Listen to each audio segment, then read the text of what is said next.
Hello दोस्तों, हमारे YouTube channel study with राजा साहब में आपका एक बार फिर से स्वागत है। लास्ट वीडियो में हम पेपर 2013 का सॉल्यूशन कर रहे थे, जिसमें हमने पार्ट 1 कर लिया था और पार्ट 1 में हमने 45 क्वेश्चन किए थे। इस वीडियो में हम 40 क्वेश्चन करेंगे, 46 से लेके 85 तक।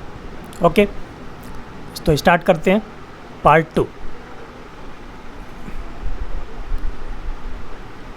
पहला क्वेश्चन दिया है, क्वेश्चन नंबर 46, पोटेशियम ब्रोमाइड के विलयन से ब्रोमीन कौन यौगिक निकालेगा।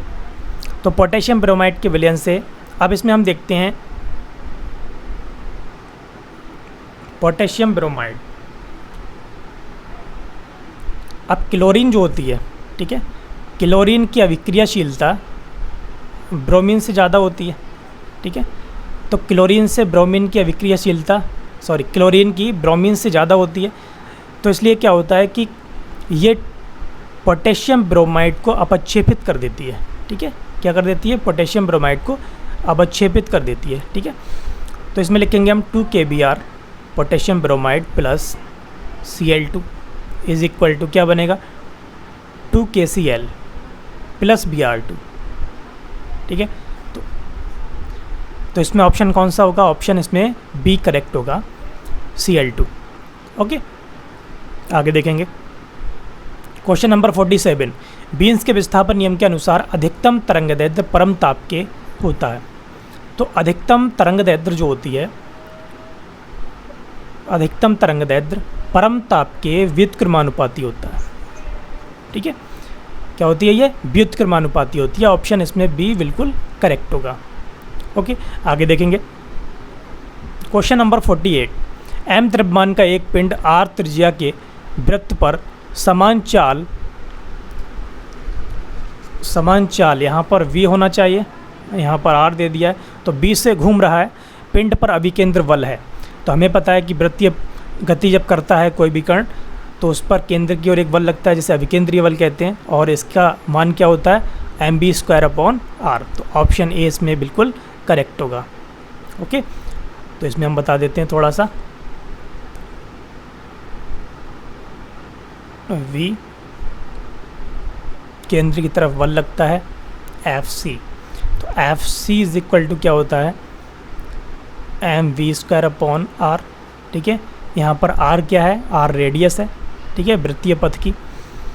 अब यहाँ पर जो बल है, अभिकेंद्रीय बल, वो वेग के साथ में क्या होता है? लंबवत होता है, ठीक है। Fc परपेंडिकुलर v, ठीक है। नहीं, मात्रक क्या रहता है? मात्रक न्यूटन रहता है, ठीक है। नहीं, बेमा सेम रहेगी, फोर्स की जो बेमा रहती है mL/t-2, ठीक है। नहीं, आगे देखेंगे इसमें एक मेन पॉइंट हमें ये भी ध्यान रखना है कि अभिकेंद्र बल द्वारा किया गया कार्य क्या होता है? शून्य होता है, ठीक है। ये ज़्यादातर क्वेश्चन में पूछ लिया जाता है अभिकेंद्र बल के बारे में। क्वेश्चन नंबर देखेंगे 49, किसी तारे का रंग धोतक है, इसके भार का, आकार का, दूरी का, ताप का। तो ऑप्शन डी इसमें बिल्कुल करेक्ट है। इसमें क्या होगा? ताप का द्योतक होता है, ठीक है। तो the colour of a star represents its temperature. Okay, तो टेम्परेचर के अकॉर्डिंग ही उसका कलर होता है, ठीक है। नहीं, ऑप्शन अगला देखेंगे क्वेश्चन नंबर 50। क्वेश्चन नंबर 50 में क्या है? एक लटकते कालीन को डंडे से पीटने पर उससे धूल के कणों का बाहर निकलना, यह प्रक्रिया उपयुक्त उदाहरण है। तो किसका उदाहरण है ये? तो इसमें ऑप्शन आपका पहला होगा, ठीक है, न्यूटन की गति के प्रथम नियम। तो प्रथम नियम क्या होता है? जड़त्व का नियम, ठीक है। जड़त्व का नियम होता है जब कालीन को हम लटका करके उसको डंडे से पीटते हैं, तब क्या होता है? डंडे से पीटने पर उसके जो कण होते हैं, कालीन के धूल के जो कण होते हैं, वो विराम में होते हैं, ठीक है। डंडे से पीटने पर वो अपनी विराम में परिवर्तन का विरोध करते हैं, ठीक है। जब विरोध करते हैं तो क्या होता है? वो कालीन से नीचे गिर जाते हैं, ठीक है। नहीं, तो ये जड़त्व का नियम है। क्वेश्चन नंबर 51, आवेग का विमीय सूत्र है। आवेग का विमीय सूत्र हम कैसे निकालेंगे? आवेग हमें पता है कैसे निकालते हैं हम, F/T, ठीक है। F/T होता है, तो F का विमीय सूत्र क्या होगा? mL/t-2। टाइम से इसमें मल्टीप्लाई कर देंगे, क्या हो जाएगा? mL/t-1, हो गया। तो इसमें ऑप्शन कौन सा होगा, MLT माइनस 1। तो MLT माइनस 1 यहाँ पर दिया नहीं है, MLT माइनस 2 दिया है, ML माइनस 1T माइनस 2 दिया है, ML माइनस 1T माइनस 2 दिया है। तो यहाँ पर कौन सा होगा, ऑप्शन इसमें आपका करेक्ट होगा ML माइनस 1T माइनस, यहाँ पर होगा T माइनस 1, ठीक है, MLT माइनस 1। तो ऑप्शन डी इसमें करेक्ट होगा, ठीक है। किसी गण का विस्थापन निम्न संबंध के अनुसार बदलता है। क्या संबंध दिया हुआ है, x बराबर u cos pi t plus sine pi t, ठीक है। अब इसको हम क्या करेंगे,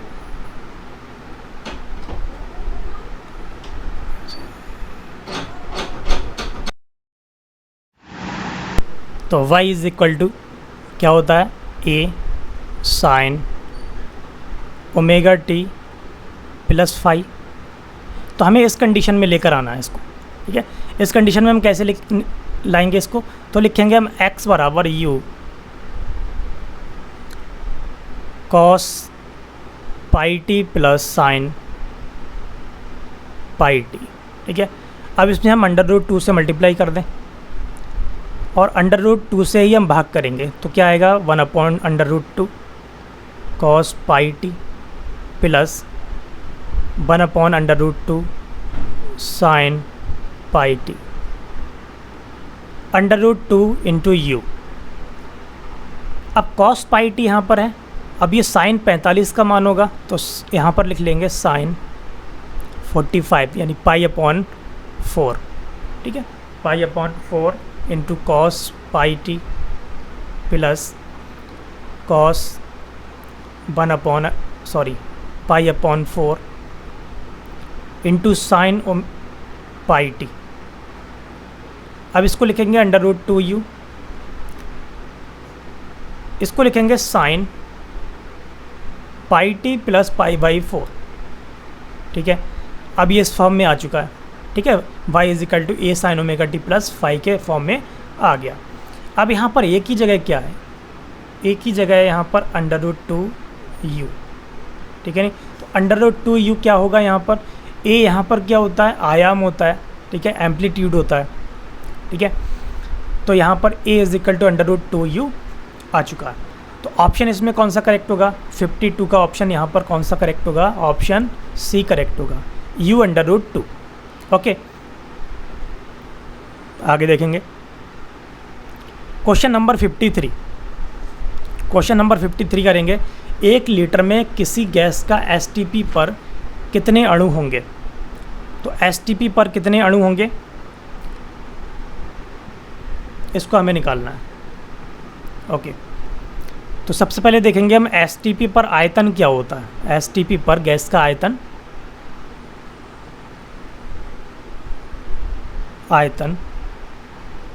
बराबर होता है 22.4 लीटर, ठीक है, 22.4 लीटर होता है। अब 22.4 लीटर में 22.4 लीटर में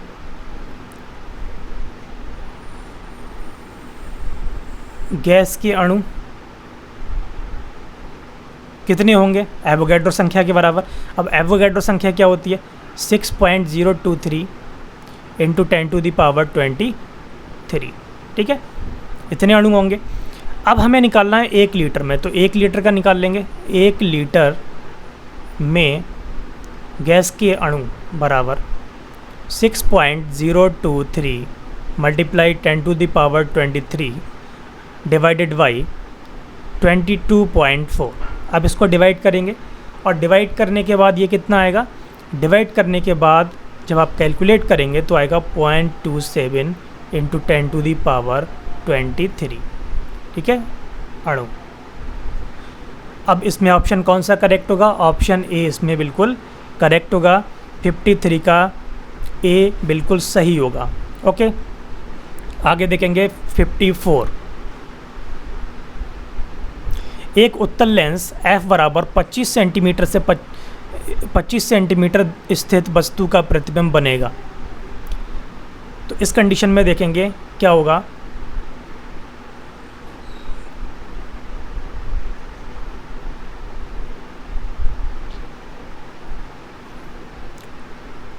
फोकस दूरी क्या होती है? अच्छा, तो लेंस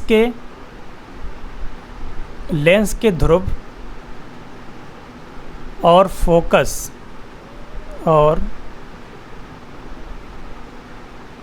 फोकस बिंदु के बीच की दूरी, फोकस बिंदु के बीच की दूरी को क्या कहते हैं? फोकस दूरी कहते हैं। ठीक है, फोकस दूरी कहते हैं। अब फोकस पर, लेंस में फोकस पर रखे वस्तु का प्रतिबिंब कहाँ बनता है? अनंत पर बनता है। ठीक है, अगर वस्तु फोकस पर रखी हुई है, ठीक है, ये वस्तु है ए वी, और ये कहाँ रखी हुई है? ये है F1 पॉइंट है। ठीक है, फोकस पर रखी हुई है। तब इस कंडीशन में जो इमेज बनेगा वो कहाँ बनेगा, वो हमें देखना है। ठीक है, तब इस कंडीशन में इमेज जो बनेगा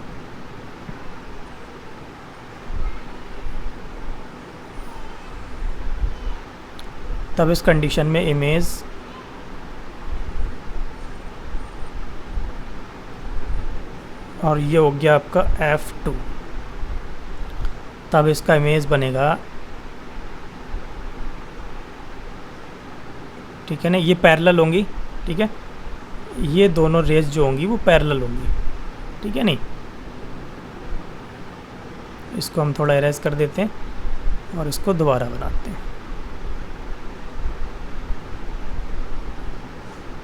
ठीक है नहीं, जब ये पैरेलल होंगी तो ये कहीं पे भी एक दूसरे से नहीं मिलेंगी। इसका मतलब जो इमेज बनेगा वो कहाँ बनेगा? इनफाइनाइट पर बनेगा, अनंत पर बनेगा। ठीक है नहीं, जो इमेज बनेगा वो कहाँ बनेगा? अनंत पर बनेगा। तो ऑप्शन इसमें डी करेक्ट हो जाएगा, इनफाइनाइट पर। ठीक है, क्वेश्चन नंबर 55, निकट दृष्टि दोष के निवारण हेतु उपयोग किया जाता है। ठीक है, तो निकट दृष्टि दोष में क्या होता है? निकट दृष्टि दोष में व्यक्ति को पास की वस्तु दिखाई देती है। ठीक है, अच्छे से दिखाई देती है, जबकि दूर की नहीं देख पाता है, दूर की नहीं देख पाता। ठीक है, तब इस कंडीशन में क्या होता है? निकट दृष्टि दोष होता है। दूर की वस्तु को देखने के लिए हमें क्या करना होगा?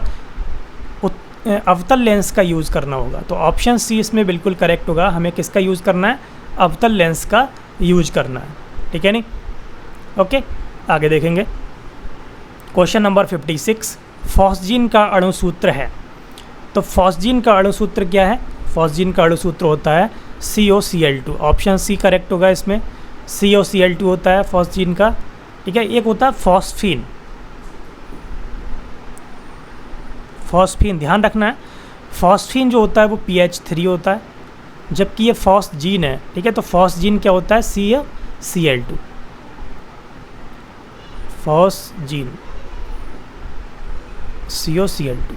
ठीक है, अब ये COCl2 बनता कैसे है इसको भी देख लेते हैं, किस तरीके से बनता है।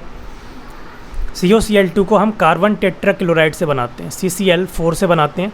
CCl4 को जब हम H2O के साथ में 500 डिग्री सेंटीग्रेड पर गर्म करते हैं, तब जाकर के क्या बनता है? COCl2 बनता है प्लस 2HCl बनता है। ठीक है, ध्यान रखना है हमें किसके साथ बनता है? ये CCl4 के साथ में। ठीक है, कार्बन टेट्राक्लोराइड के साथ में बनता है। ठीक है नहीं, करेक्ट हो गया ऑप्शन सी। आगे देखेंगे क्वेश्चन नंबर 57, कॉपर Z=29 की इलेक्ट्रॉनिक संरचना है। Z=29 पे क्या होता है? कॉपर होता है। ठीक है, 29।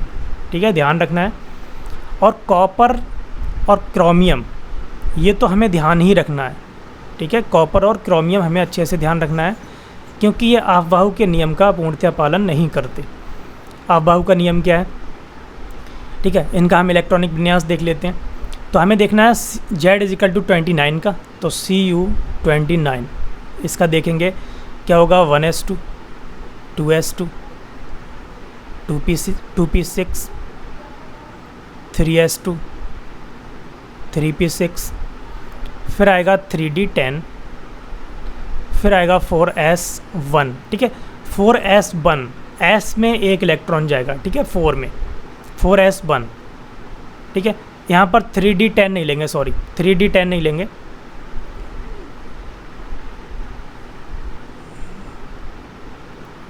यहाँ लिखेंगे 3p6 के बाद में आएगा यहाँ पर 4s1, ठीक है। यहाँ पर लेंगे 3d10, ठीक है। तो सबसे पहले किस में जाएगा इलेक्ट्रॉन, 4s1 में जाएगा, ठीक है। और यहाँ तक के इलेक्ट्रॉनिक विन्यास को हम लिख सकते हैं आर्गन, ठीक है, क्योंकि यह आर्गन का इलेक्ट्रॉनिक विन्यास होता है यहाँ तक। उसके बाद लिखेंगे हम 4s1 और 3d10, ठीक है नहीं। तो ऑप्शन कौन सा सही हो जाएगा इसमें, ऑप्शन सी 3d10 4s1 बिल्कुल करेक्ट होगा, ऑप्शन सी। 57 का आंसर होगा ऑप्शन सी। ओके, आगे देखेंगे। हाँ, इसमें क्रोमियम भी रह गया। क्रोमियम के लिए भी ऐसे ही लिखते हैं, ठीक है। क्रोमियम के लिए क्या लिखेंगे, आर्गन, ठीक है। 3p6 तक आर्गन हो जाएगा। अब क्रोमियम में कितने होते हैं, 24 होते हैं। तो 24 के लिए यहाँ पर लिखेंगे 4s1 और 3d5, ठीक है। ये दो एलिमेंट हैं जिनमें ये कंडीशन आती है, इसको हमें ध्यान रखना है। आगे देखेंगे क्वेश्चन नंबर 58, प्लांक नियतांक का मान है। तो प्लांक नियतांक का मान क्या है, ये हम देखेंगे। प्लांक नियतांक जो होता है h इज़ इक्वल टू, उसकी वैल्यू होती है 6.626 इंटू 10⁻⁻34 जूल, ठीक है। ध्यान रखना है इसको, भी कई बार क्वेश्चन पूछ लिए जाते हैं। तो ऑप्शन इसमें ए करेक्ट हो गया। आगे देखेंगे क्वेश्चन नंबर 59, न्यूनतम संभव ताप है। तो न्यूनतम संभव ताप कितना है, ठीक है, देखेंगे।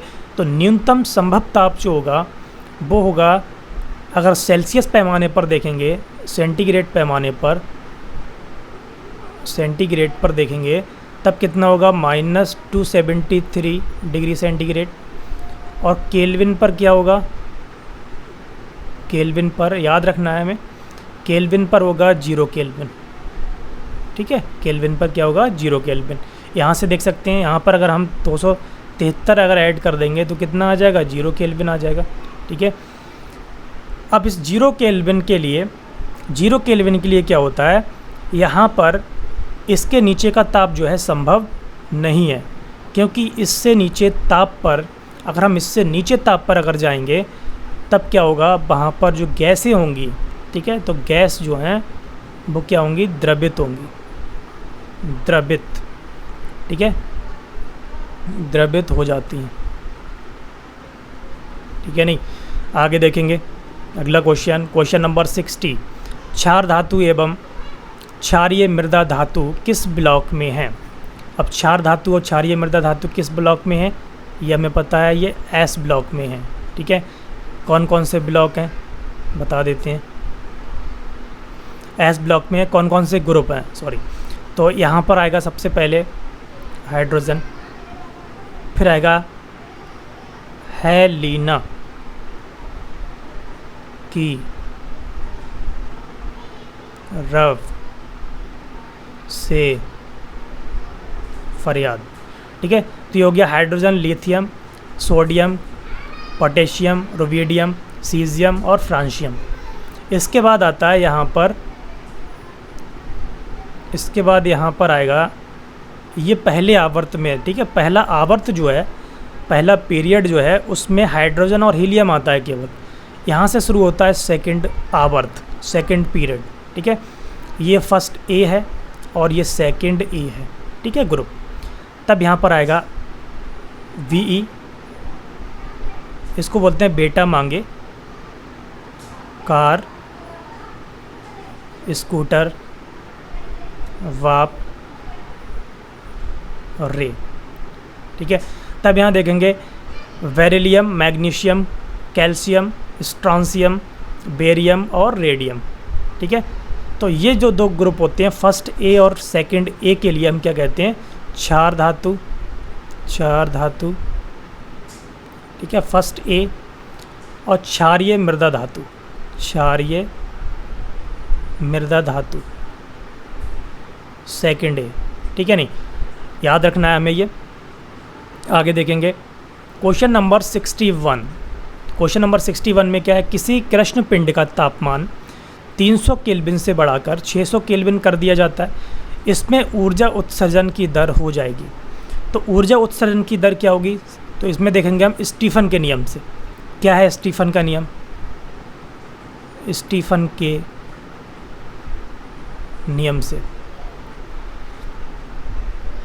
ये होता है E is directly proportional to T की पावर 4, ठीक है, टेम्परेचर के समानुपाती होता है। तब यहाँ पर लेंगे E1 upon E2 is equal to T1 upon T2, ठीक है, होल पावर 4।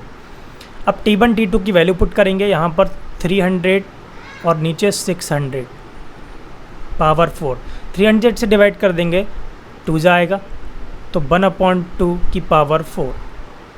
तब यहाँ पर आ जाएगा 1 अपॉन 2 की पावर 4 करेंगे आ जाएगा 16। तब यहाँ पर E2 जो आएगा वो कितना आ जाएगा 16 E1, ठीक है, कितना गुना हो जाएगा 16 गुना हो जाएगा, ठीक है। तो ऑप्शन इसमें आपका डी करेक्ट होगा, 16 गुना हो जाएगा, ठीक है। आगे देखेंगे क्वेश्चन नंबर 62, 13, ठीक है, एल्यूमिनियम 27 एक अस्थाई आइसोटॉप है, ठीक है, एल्यूमिनियम से संभावित विघटित होता है, ठीक है। ये स्थाई आइसोटॉप है। आइसोटॉप किसे कहते हैं, आइसोटॉप कहते हैं आइसोटॉप, आइसोटॉप या फिर समस्थानिक, समस्थानिक, ठीक है। क्या होते हैं समस्थानिक, ऐसे तत्व, ऐसे तत्व जिनके परमाणु क्रमांक तो समान होते हैं लेकिन परमाणु भार अलग अलग होते हैं, ठीक है। परमाणु क्रमांक समान, परमाणु क्रमांक समान, परमाणु भार अलग अलग,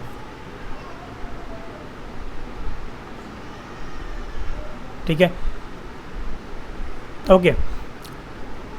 तब यहाँ पर क्या होगा कि एल्यूमिनियम से जो उत्सर्जन होगा वो किसका होगा, एल्यूमिनियम से उत्सर्जन बीटा कण का होगा, ठीक है। तो बीटा एमिशन होगा, बीटा उत्सर्जन होगा, तो ऑप्शन बी इसमें करेक्ट होगा, ओके, बीटा उत्सर्जन। क्वेश्चन नंबर 63, तापमान बराबर है, कौन सा तापमान, 37 डिग्री, यहाँ पर नहीं दिया है, तो 37 degree centigrade temperature is equal to, ठीक है। तो इसके लिए हमें पता है 37 डिग्री जो होता है वो सामान्य टेम्परेचर होता है व्यक्ति का, ठीक है, सामान्य होता है। लेकिन अगर हम फ़ारेनहाइट स्केल पर देखेंगे तो फ़ारेनहाइट पर ये कितना होता है 98.6, ठीक है, फ़ारेनहाइट होता है। अब ये आता कैसे, इसको भी हम निकाल के देख सकते हैं, ठीक है। क्या होता है formula, C/5 is equal to F-32/9, okay. अब यहाँ पर C की वैल्यू हम 37 पुट करेंगे, तो यहाँ पर पुट कर देते हैं 37/5 multiply 9 is equal to F-32। 5 से इसको डिवाइड कर लेंगे, 5 से डिवाइड करेंगे तो कितना आएगा, कर लेते हैं 5 7 जा 35 होगा, फिर ये 5 4 जा, ठीक है। अब यहाँ पर निकालते हैं F-32 is equal to 7.4 multiply 9, ठीक है, मल्टीप्लाई करेंगे तो 9 4 जा 36 पॉइंट लगाएंगे, 9 7 जा 63, 63 और 3, 63 और 3 कितना हो गया 66 हो गया। अब यहाँ से F is equal to 66.6 plus 32 plus कर देंगे, जब प्लस करेंगे तो ये कितना हो गया 98.6 डिग्री फ़ारेनहाइट, ओके। तो ऑप्शन कौन सा करेक्ट हो गया, ऑप्शन इसमें आपका ऑप्शन डी बिल्कुल करेक्ट होगा, ओके।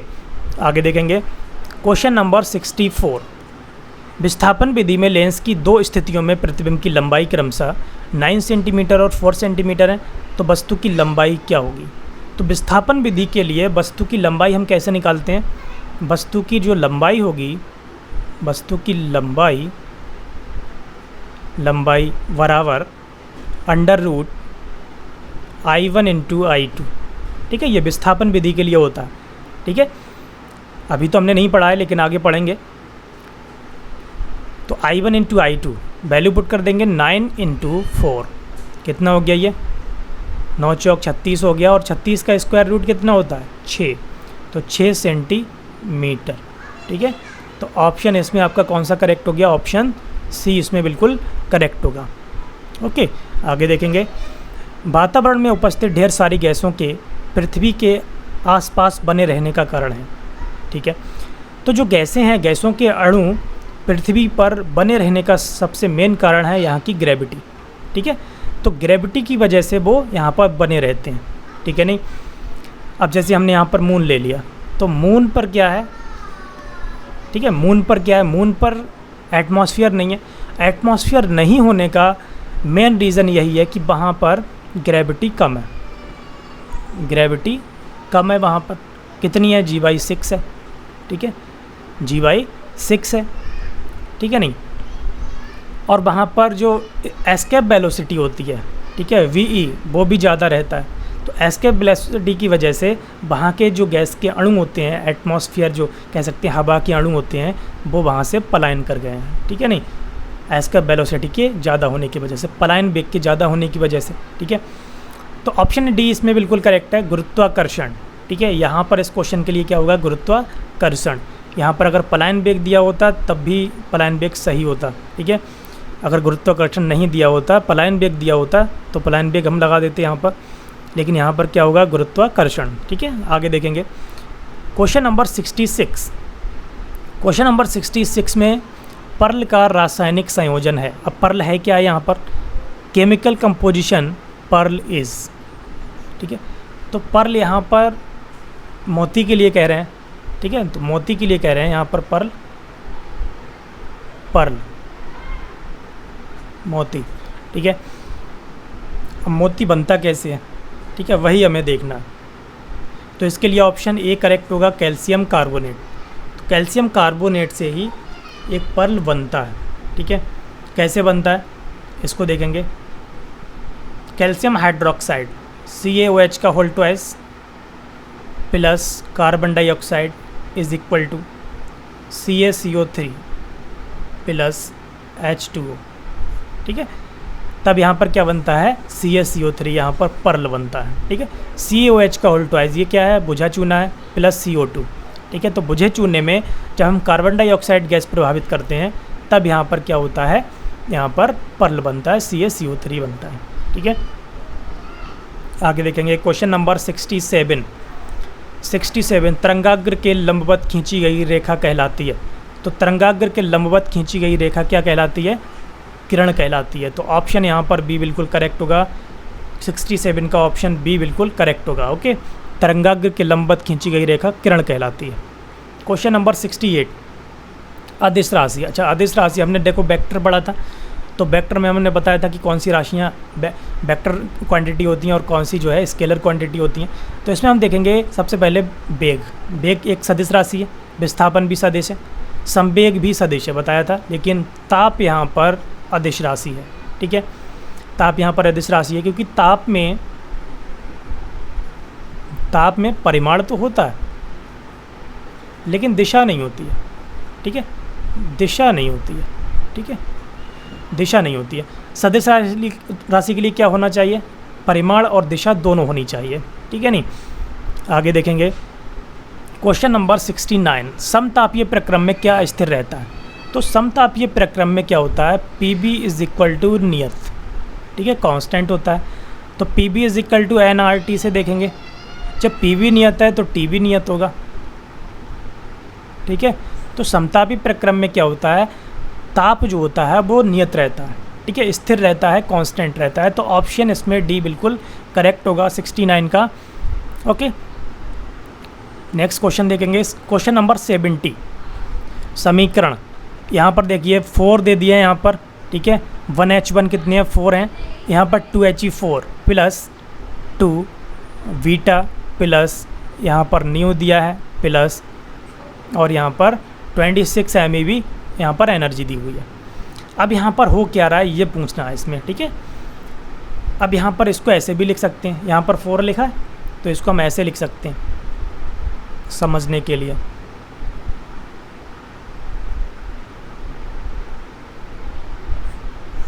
ठीक है, तो इस तरीके से इसको लिख सकते हैं। तो यहाँ पर दिया हुआ है बीटा 6 का, ठीक है, गामा 6 का, संलयन का और विखंडन का। अब यहाँ पर हम इस पर गौर करते हैं संलयन के लिए। ठीक है, बीटा गामा तो नहीं हो सकता, लेकिन संलयन पर हम गौर करते हैं। क्या होता है संलयन? संलयन में होता है जब एक, दो या दो से अधिक नाभिक आपस में जुड़कर एक बड़ा नाभिक बनाते हैं। ठीक है, जब दो या दो से अधिक नाभिक मिलकर, छोटे नाभिक मिलकर एक बड़ा नाभिक बनाते हैं, तब वो कंडीशन क्या होती है? नाभिकीय संलयन कहते हैं उसके लिए। ठीक है, संलयन कहते हैं, फ्यूज़न कहते हैं। ठीक है, इंग्लिश में ध्यान रखना है। लेकिन इसमें ऑप्शन सी तो करेक्ट होगा। ऑप्शन डी देखते हैं यहाँ पर विखंडन का क्या होता है। तो विखंडन में क्या होता है? विखंडन में एक बड़ा नाभिक, ठीक है, जैसे यूरेनियम ले लिया, ठीक है, 92 यूरेनियम 235, ठीक है, तो यूरेनियम दो छोटे कणों में टूट जाए, बेरियम में और क्रिप्टॉन में। ठीक है, बेरियम और क्रिप्टॉन में टूट जाए, तब क्या होता है? एक बड़ा नाभिक जब दो या दो से अधिक छोटे नाभिकों में टूटता है, तब उस कंडीशन को या उस प्रोसेस को हम क्या कहते हैं? न्यूक्लियर फिजन कहते हैं। ठीक है, विखंडन कहते हैं, नाभिकीय विखंडन। ओके, तो ऑप्शन सी ही इसमें करेक्ट होगा। ठीक है, इस रिएक्शन के लिए ऑप्शन सी करेक्ट होगा। ओके, आगे देखेंगे। क्वेश्चन नंबर 71, निम्नलिखित यौगिक में कौन ज्यामितीय समयाप्तता प्रदर्शित करेगा? तो ज्यामितीय समयाप्तता जब हम पढ़ेंगे तो ज्यामितीय समयाप्तता के लिए क्या होता है कि उसमें, ठीक है, जिस कंपाउंड में या जिस स्ट्रक्चर में, जिस कंपाउंड में डबल बॉन्ड होता है, ठीक है, डबल बॉन्ड होता है, उस कंपाउंड में क्या होती है? जियोमेट्रिक आइसोमेरिज्म होती है, ज्यामितीय समयाप्तता होती है। तो यहाँ पर देखो बी और सी में, डी में डबल बॉन्ड नहीं होगा, यहाँ पे ब्यूटाइन है तो यहाँ पर ट्रिपल बॉन्ड होगा। ब्यूटेनॉल है, ठीक है, एक अल्कोहल बनेगा यहाँ पर, ब्यूटेनॉल ये भी एक अल्कोहल है। यहाँ पर ब्यूटेनल है, ठीक है, ये कोई एल्डिहाइड है। तो ऑप्शन ए ही इसमें करेक्ट होगा, ब्यूटीन, 2 ब्यूटीन। ठीक है, किस तरीके से बना सकते हैं इसको हम देखते हैं। सी, ब्यूटीन के लिए हमें पता है कि बीच में क्या होना चाहिए? एक डबल बॉन्ड होना चाहिए ब्यूटीन के लिए। तब यहाँ पर इस कंडीशन में एक CH3 इधर होगा। ठीक है, अब यहाँ पर हमें इसकी 4 वैलेंसी कंप्लीट करनी है, तो यहाँ पर H होगा हाइड्रोजन, यहाँ पर CH3 होगा और यहाँ पर भी क्या होगा? H होगा। ठीक है, 4 कार्बन होना चाहिए ब्यूटीन के लिए। ठीक है, तब यहाँ पर क्या होगा? इस कंडीशन को जब हम कहेंगे तो इस कंडीशन को हम कहेंगे सिस। ठीक है, ये क्या है? सिस, समपक्ष, ये समपक्ष रूप है। ठीक है, और एक कंडीशन इसमें ये बनेगी, C डबल बॉन्ड,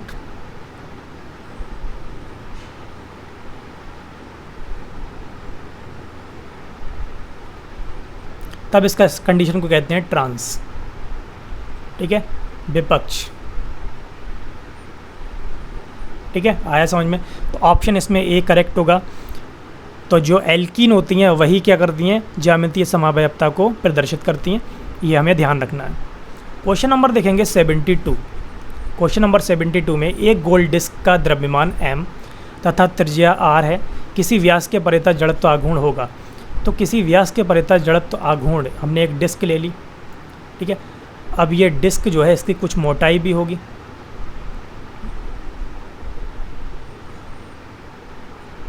तो डिस्क का अगर हम जड़त्व आघूर्ण देखेंगे इसके केंद्र के परितः, इसके केंद्र के परितः, इसको हमने C ले लिया।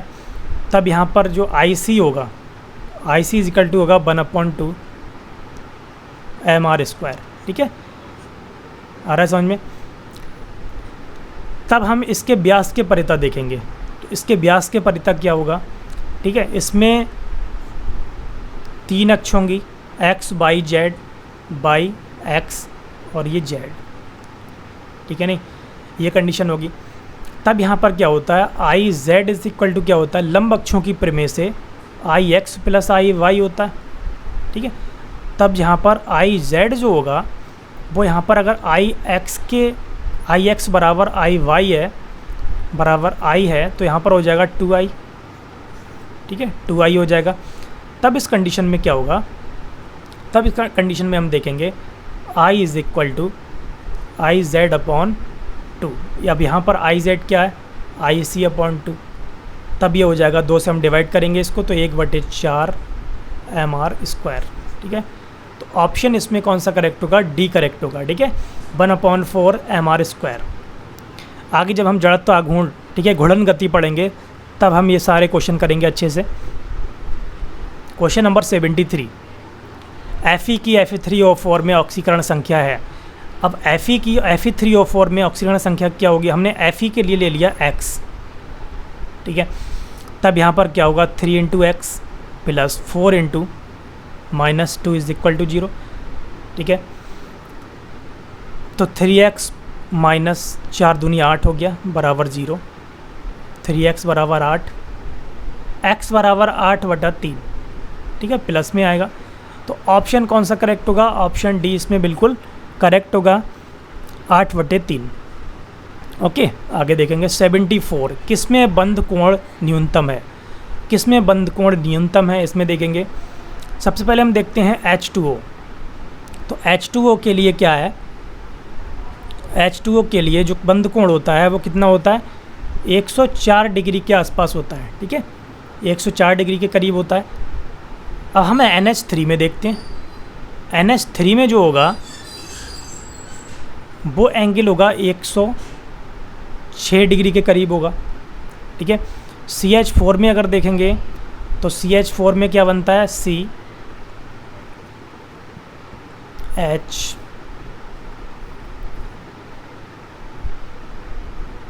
ये होता है चतुष्फलकीय, ठीक है। इसमें जो बनती है ये जो स्ट्रक्चर है इसको बोलते हैं हम सब चतुष्फलकीय, ठीक है। 109 डिग्री 28 मिनट का एंगल बनता है इसमें, ठीक है, 109 डिग्री 28 मिनट। तो सबसे कम एंगल जो होगा वो किस में होगा, H2S में होगा, ठीक है, सबसे कम एंगल H2S में होगा। तो 20 में बिल्कुल करेक्ट है H2S। और H2S के लिए कितना होता है ये भी देख लेते हैं, S इसमें जो एंगल होता है वो होता है 92 डिग्री, ठीक है, 92 डिग्री होता है, ठीक है। आगे देखेंगे क्वेश्चन नंबर 75, ठीक है, का अर्ध आयु 60 दिन है, 180 दिन बाद उपस्थित रेडियो एक्टिवता का प्रतिशत क्या होगा। अब यहाँ पर क्या दिया है, T हाफ दिया है 60 डेज, ठीक है, और औसत आयु कितना दिया है, T is equal to 180 days. तब हम यहाँ से n निकाल सकते हैं, ठीक है। तो T/T हाफ 180/60 डिवाइड कर देंगे, 6×18 हो गया। तो n की वैल्यू 3 आ गई। तब n बराबर n 0 होता है, 1/2 की पावर n होता है। वैल्यू पुट करेंगे n 0 मल्टीप्लाई 1/2 की पावर 3, कितना हो गया ये n 0, 2 की पावर 3 करेंगे 8 आ जाएगा, तो n 0/8, ठीक है, n 0/8 आ गया। तो 1/8 मल्टीप्लाई 100, 8 से डिवाइड करेंगे इसको तो कितना आ जाएगा 12.5%। तो 12.5% होगा, ऑप्शन बी इसमें करेक्ट हो गया। क्वेश्चन नंबर 76, न्यूट्रॉन की खोज द्वारा की गई। न्यूट्रॉन की खोज किसने की, चैडविक ने की, ठीक है, न्यूट्रॉन की खोज चैडविक ने की। हमें एक चीज़ याद रखना है, ज़्यादातर लोगों को पता होगा वैसे तो, ईंट पर नाच, ठीक है, ई से हो गया यहाँ पर इलेक्ट्रॉन, ठीक है, टा से हो गया यहाँ पर थॉमसन,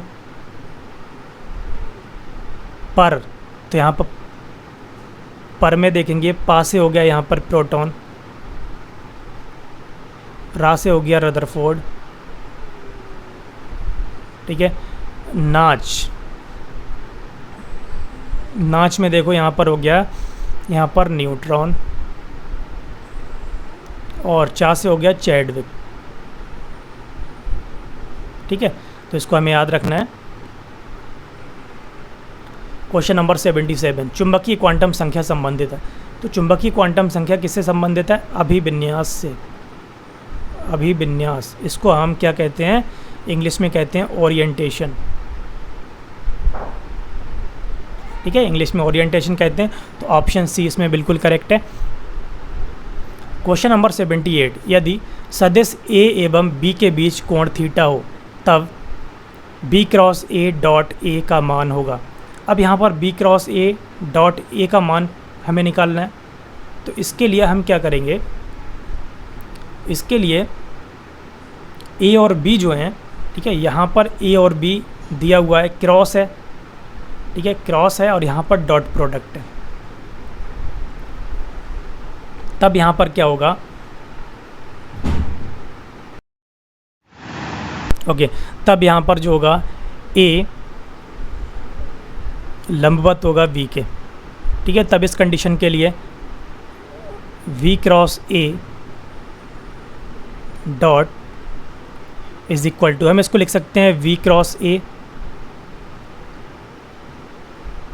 ए मल्टीप्लाई कॉस 90। जब यहाँ पर कॉस 90 होगा तो क्या होगा, ये हो जाएगा आपका 0, ठीक है नहीं। तब यहाँ पर आ जाएगा V cross A dot A is equal to 0। Okay, तो ऑप्शन इसमें सी करेक्ट हो जाएगा, ऑप्शन सी। 79, किसमें अयुग्मित इलेक्ट्रॉनों की संख्या सबसे अधिक है। तो अयुग्मित इलेक्ट्रॉनों की संख्या किसमें अधिक है ये हम चेक करेंगे। सबसे पहले देखेंगे Zn। अब Zn क्या होता है, Zn कितना होता है, 30 होता है। अब 30 में से हम 2 माइनस कर देंगे, कितना हो गया, 28, ठीक है। अब 28 हो गया, तो सबसे पहले इसका जो इलेक्ट्रॉनिक विन्यास होगा 30 पर इलेक्ट्रॉनिक विन्यास क्या होगा, आर्गन, ठीक है। आर्गन से लेते हैं, आर्गन के बाद में 4s2 और 3d10, यही तो होगा 4s2 3d10। अब 4s2 3d10 के लिए जब हम 3d का, ठीक है, d के लिए जब हम बनाएंगे तो इसमें सारे इलेक्ट्रॉन फिल होंगे।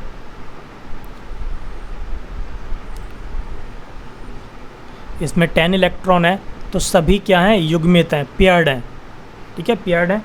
अब 2 इलेक्ट्रॉन जो निकलेंगे वो कौन से निकलेंगे, जो एस में हैं वो 2 इलेक्ट्रॉन निकलेंगे, इसमें कोई फ़र्क नहीं पड़ेगा, तो इसमें ये युग्मित हैं। तो ऑप्शन बी देखेंगे, बी वाले में देखेंगे Fe+2 के लिए पहले 26 होता है तो 26 के लिए लिखेंगे आर्गन, उसके बाद में लिखेंगे 4s2, ठीक है, 4s2, फिर लिखेंगे 3d6, ठीक है। अब इस कंडीशन के लिए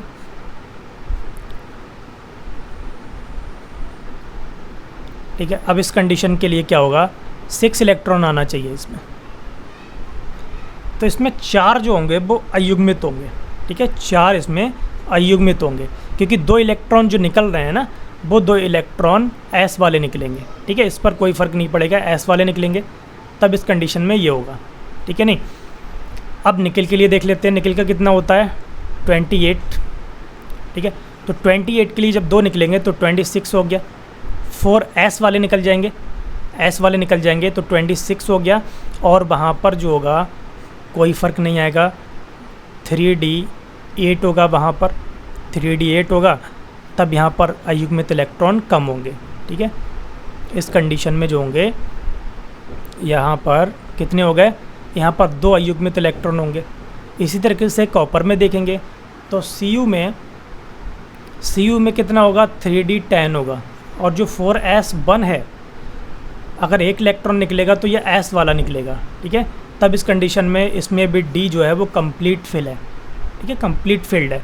तो ऑप्शन इसमें बी करेक्ट होगा, अयुग्मित इलेक्ट्रॉन 4 होंगे, किसमें, ऑप्शन बी, ठीक है, Fe2 पॉजिटिव में। आगे देखेंगे, अच्छे उत्सर्जक अच्छे अवशोषक भी होते हैं, किसका कथन है ये हमें पता है, किरचॉफ का कथन है, ठीक है, ऑप्शन डी करेक्ट है, किरचॉफ का नियम। क्वेश्चन नंबर 81, गुरुत्वाकर्षण के नियम के अनुसार किनके बीच गुरुत्व बल होता है। तो गुरुत्वीय बल किसके बीच होता है, केवल पृथ्वी और विद्युत द्रव्यमान, गलत हो जाएगा। पृथ्वी और सूर्य, गलत हो जाएगा। 2 पिंडों के बीच जिनका कुछ द्रव्यमान हो, तो ऑप्शन सी इसमें बिल्कुल करेक्ट होगा, जिनका कुछ द्रव्यमान हो 2 पिंडों के बीच लगता है। निम्न में कौन एक समतल है, तो इसमें देखेंगे कौन एक समतल है, ठीक है। तो इसमें क्या होगा, इसमें ऑप्शन ए करेक्ट होगा, BCl3, okay, option A correct होगा, BCl3, ये एक क्या होगा, एक समतल होगा, ठीक है। आगे देखेंगे क्वेश्चन नंबर 83, हाइड्रोजन परमाणु की बोहर त्रिज्या है। अब बोहर त्रिज्या हम कैसे देते हैं देख लेते हैं। बोहर त्रिज्या क्या होती है, R N is equal to 0.529 multiply N square upon Z multiply 10⁻⁻8 centimetre.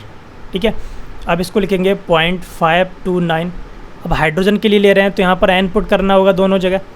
जब दोनों जगह एन हो जाएगा, ठीक है, तब यहाँ पर 10⁻⁸ सेंटीमीटर। ठीक है, अब ये आ गया 0.529 मल्टीप्लाई 10⁻⁻8 किस में, सेंटीमीटर में। जब इसमें मल्टीप्लाई करेंगे -10⁻⁻2 से, तब ये आ जाएगा मीटर में। तो इसको 0.529 मल्टीप्लाई 10⁻10 मीटर लिख सकते हैं। इसको एंगस्ट्राम भी लिखते हैं 10⁻10 के लिए, तो 0.529 एंगस्ट्राम भी हो सकता है। लेकिन यहाँ पर ऑप्शन क्या होगा, ऑप्शन डी करेक्ट होगा, 0.529 इंटू 10⁻10 मीटर। क्वेश्चन नंबर 84 देखेंगे, डाइबोरेन 120 डिग्री पर अमोनिया से मिलकर बनाता है। तो अमोनिया से मिलकर 120 डिग्री पर ये क्या बनाता है, ये डाइबोरेन, तो B2H6 plus 2NH3 120 degree centigrade temperature पर ये बनाता है B2H6 इंटू 2NH3। ठीक है, ये इंटू में है इसकी, ठीक है, 2NH3। ओके, तब इसमें ऑप्शन कौन सा करेक्ट होगा, ऑप्शन बी करेक्ट होगा, B2H6 into 2NH3। Question number देखेंगे 85। 3 एक समान 60 वाट 220 वोल्ट के बल्बों को श्रेणी क्रम में 220 वोल्ट से जोड़ा जाता है। इनके द्वारा ली गई शक्ति, ठीक है, अब ये श्रेणी क्रम में जुड़े हुए हैं, तो श्रेणी क्रम में क्या होगा, श्रेणी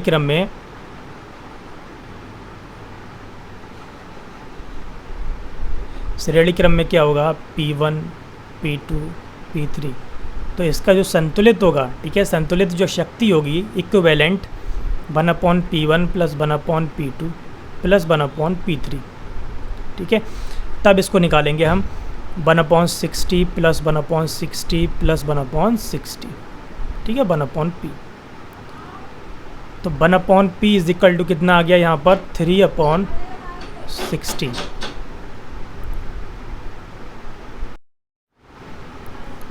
तीन दूनी 6 डिवाइड कर देंगे तो P बराबर 20। ठीक है, तो 20 वाट। तो इसका जो तुल्य शक्ति होगी वो कितनी होगी, 20 वाट होगी। तो ऑप्शन डी इसमें बिल्कुल करेक्ट होगा। ओके, ऑप्शन डी करेक्ट होगा। ओके, 85 क्वेश्चन कंप्लीट हो चुके हैं इसमें। अगला जब पार्ट करेंगे हम पार्ट 3, तो उसमें भी हम 40 क्वेश्चन करेंगे और हम 125 कंप्लीट कर लेंगे इस तरीके से। ओके दोस्तों, अगर आपको हमारी आज की वीडियो अगर अच्छी लगी हो तो लाइक करें, शेयर करें, कमेंट करें और हमारे चैनल को सब्सक्राइब करें। Thank you very much.